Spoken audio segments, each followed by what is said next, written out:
সুজাতা মণ্ডল এবারের লোকসভা নির্বাচনে অন্যতম আলোচ্য বিষয় ছিল, প্রায় জিততে জিততে হেরে গেল। কি আর করা যাবে বলো, ব্যাপারটা হচ্ছে যে দিদি এবং অভিষেক বন্দ্যোপাধ্যায়ের আশীর্বাদ আছে মাথার ওপর।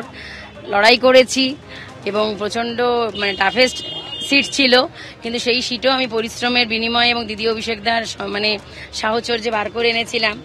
কিন্তু ওই যে কালকে বিজেপির যিনি ওখান থেকে জিতেছেন তার বাইটটা যদি আপনাদের চ্যানেলে ফলো করেন তাহলে এই পুরো ব্যাপারটা আপনাদের কাছে স্পষ্ট হয়ে যাচ্ছে। কি মনে করছেন, কেন স্পষ্ট করে বলেই দিয়েছেন, বিজেপির প্রার্থী বলেই দিয়েছেন যে তৃণমূলের জেলা নেতাদের সঙ্গে উনি নিরন্তর যোগাযোগ ওনার সঙ্গে রেখে চলেছেন এবং সেই জেলার নেতারাই ওনার কাছে পয়সা খেয়ে ওনাকে জিততে সাহায্য করেছেন এবং দলীয় প্রার্থীকে হারিয়েছেন। এটা তো আপনাদের চ্যানেলেই গতকাল বলেছে। আপনি বিশ্বাস করেন সেটা?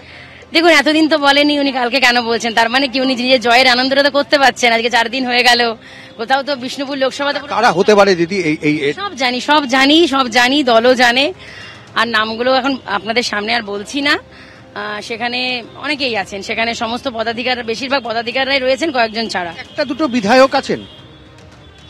একদম একদম একদম বিধায়ক আছেন, দেখতেই পাবেন সময়। আমি বেশি কিছু বলবো না। দিদি উনি মমতা বন্দ্যোপাধ্যায়কে বলেছেন? নেত্রী এবং এবি সবই জানেন।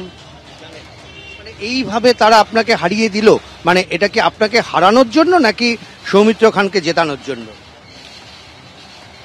নিজেদের স্বার্থ সিদ্ধির জন্য। আপনি থাকলে তাদের স্বার্থে কোথাও আঘাত লাগবে? কোথাও হয়তো তাদের কোথাও হয়তো আমি থাকলে তাদের ঠিক অসৎ উদ্দেশ্যগুলো পূরণ হতো না। কারণ তাদের কাছে তো দল বা দিদি অভিষেক বন্দ্যোপাধ্যায়ের সম্মানের থেকেও বেশি নিজেদের ব্যক্তি স্বার্থ। এটা কিন্তু একটা গুরুতর অভিযোগ করছেন আপনি, নিঃসন্দেহে। এটা তো বিজেপির প্রার্থী নিজে বলেছেন, আমাকে কেন বলছেন? বিজেপির যিনি জিতেছেন তিনি তো নিজে বলেছেন, আপনাদের চ্যানেলে বলেছেন, ওনার ইঙ্গিতের নামগুলো বোঝা যাচ্ছে, যারা ওখানকার লোকের তারা বুঝতে পারছে। তৃণমূলের নেতারা বলছে উনি তো মিথ্যে কথা বলেন। এতদিন তো বলেননি, তাহলে রেজাল্ট উনি তো সত্যি কথা বলতে গেলে জেতার পত্রটা না বললেই পারতেন, কেন বলছেন? কারণ হিউজ পরিমাণ টাকা ভাসিয়ে উনি ভেবেছিলেন যতটা রেজাল্ট ওনার হবে সেটা হয়নি। আমার লড়াইয়ের কাছে এবং দিদি অভিষেক বন্দ্যোপাধ্যায়ের জনপ্রিয়তার কাছে উনি 5000-এ থেমে গেছেন। কেন্দ্রীয় মন্ত্রী হতে চাইছেন উনি, পারবেন? আগে তো বিজেপি সরকারটাই 5 বছর টানতে পারে কিনা দেখুন, আবার শেষমেশ সেই 13 দিন 13 মাসের ইতিহাসটা আবার ঘুরে আসে। কিন্তু যদি তৃণমূলে উনি ফেরেন, যা ইঙ্গিত দিচ্ছেন, হঠাৎ করে অভিষেকের সম্বন্ধে ভালো ভালো কথা বলছেন, তৃণমূলে ফিরলে ওয়েলকাম। সেটা দল বুঝবে আর উনি বুঝবেন, এ নিয়ে আমি কথা বলতে চাই না, কারণ আমি ওনাকে নিয়ে ইন্টারেস্টেড নই। উনি কখন কোন দলে থাকেন আর কখন কোন দলে যাবেন, কখনো গালি দিচ্ছেন, কখনো নাম করছেন, সেই মস্তিষ্ক বিকৃতর মতো মনে হচ্ছে ব্যাপার স্যাপার।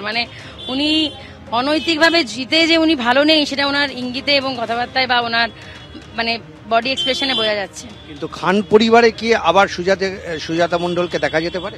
না, এটা কোনোদিনই হতে পারে না।